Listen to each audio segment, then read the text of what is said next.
Well, first of all, it's a huge privilege to be here, and thank you for chasing away the Scottish winter. It's now gone, and I've now emerged into beautiful sunshine. Thank you. Great to be with these wonderful people, and thank you for inviting me. And it's my first time in Colombia, by the way, though I've been quite a lot in South America, but not in Colombia, and I'm shocked by how beautiful it is. Thank you.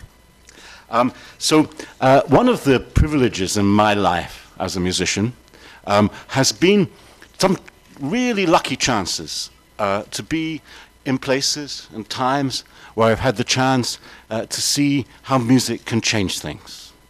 And not because of some desire to change things always, not because of some political idea, but because music changes things.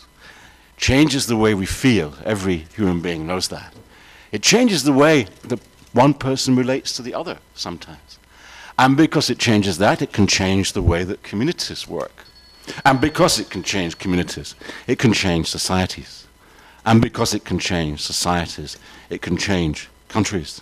And because it can change countries, it can also change the world. I'll come back to this in a moment.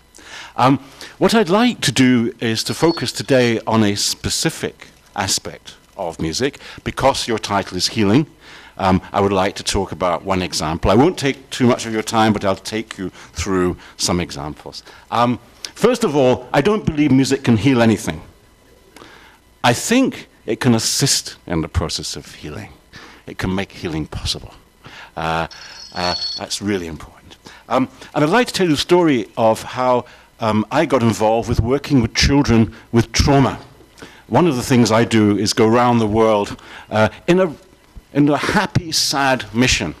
The happy part of it is going around the world. The sad thing is that I'm in regions of conflict and of pain for children.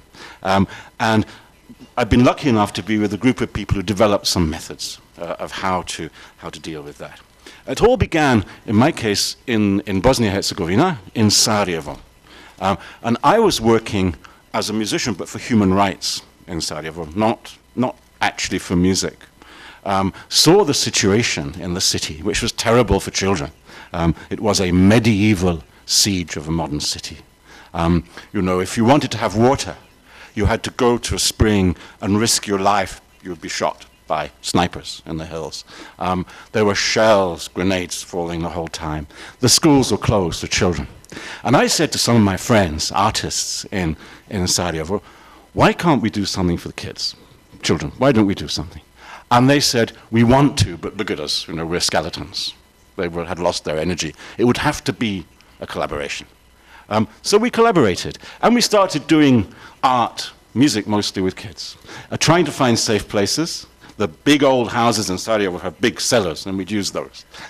So, you know, we didn't have any accidents, I'm glad to say, at all of those years of being kids together. But we found we did composition, we sang, we made up music, and fantastic responses came from the children. Because I thought what we were doing was having fun, right? This is a terrible situation.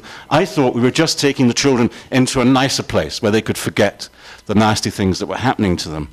But something else was happening. Very strong wave of energy coming from the children. So I cut a very long story short. And we were visited by the Ministry of Health in Sarajevo, our projects. And they said, you have a great therapeutic project. Which we thought, what therapeutic? We weren't thinking about that. We were thinking about making music. But no, they said, this is therapeutic. Please develop it. So we did. And we developed in the city of Mostar. With Luciano Pavarotti, we built the center there, many, many things of that kind. And with Bono, he came along too, I'll film later on, and a real action of musicians. And so the thing developed very well. But what I never understood was, what was this reaction? Why was this so strong? Why is this therapeutic?